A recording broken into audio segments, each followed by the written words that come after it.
ಇವತ್ತು ಯಾಕೋ ನಮ್ಮ ಟ್ಯಾಕ್ಟ್ರಿಗೆ ಸ್ವಲ್ಪ ಮೈ ಹುಷಾರಿಲ್ಲ ಅಂತ ಕಾಣ್ತು. ಹಾಗಾಗಿ ಅವನ ಕೆಲಸ ಎಲ್ಲನೂ ಅವ್ನ ತಮ್ಮಂಗೆ ವಹಿಸಿದ್ವಿ. ಅವ್ನ ತಮ್ಮ ಯಾರಪ್ಪ ಅಂತಂದರೆ ಇವನಿಗೆ 3,500 ಗಿಡನ ತುಂಬಿಕೊಂಡು ಜಮೀನು ಕಡೆ ಬಂದೆ. ಜಮೀನಲ್ಲಿ ನನ್ನ ಕೆಲಸ ಇದ್ದಿದ್ದು ವೆಂಚುರಿ ಮೂಲಕ ಇದೊಂದೆರಡು ಮೆಡಿಷನ್ನ ಬೆಡ್ಡಿಗೆ ಹಾಕಬೇಕಿತ್ತು. ಹಾಗಾಗಿ ನಾನು ಕೆಲಸನ ಸ್ಟಾರ್ಟ್ ಮಾಡಿಕೊಂಡೆ.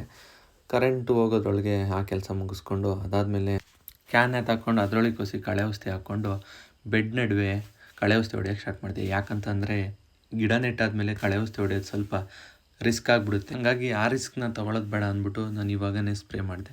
ಲಾಸ್ಟ್ ಇಯರೆಲ್ಲ ಗಿಡ ನೆಟ್ಟು 10 ಡೇಸ್ ಆದಮೇಲೆ ಕಳೆ ಔಷಧಿ ಹೊಡಿತಿದ್ವಿ. ಬಟ್ ಇವಾಗ ಆ ಕೆಲಸನ ಇವಾಗನೇ ಮುಗಿಸ್ಕೊಂಡಿದ್ವಿ. ಈ ಕೆಲಸ ಮುಗಿಸ್ಕೊಂಡು ನಾವು ಸ್ಟಾರ್ಟ್ ಮಾಡ್ಕೊಂಡಿದ್ದೆ ಗಿಡ ನೆಡೋ ಕೆಲಸನ. ಗಿಡನ ನೆಡ್ತಾ ಇದ್ವಿ. ಆದರೆ ನಮ್ಮ ಸೂರ್ಯನ ಯಾಕೋ ಕಾಣಿಸ್ತಾ ಇರಲಿಲ್ಲ. ಹಾಗಾಗಿ ನಾಳೆ ಕೆಲಸ ಮಾಡೋಣ ಅಂದ್ಬಿಟ್ಟು ಮನೆ ಕಡೆ ಬಂದ್ವಿ.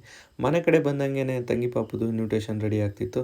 ನಮ್ಮ ಚೋಟು ಮೋಟುಗಳೆಲ್ಲ ನಮ್ಮ ಜೊತೆ ಸೇರಿಕೊಂಡು ಕೆಲಸನ ಸ್ಟಾರ್ಟ್ ಮಾಡ್ತಾಯಿದ್ರು. ಇವತ್ತಿಗೆ ಈ ವಿಡಿಯೋನ ಇಲ್ಲಿಗೆ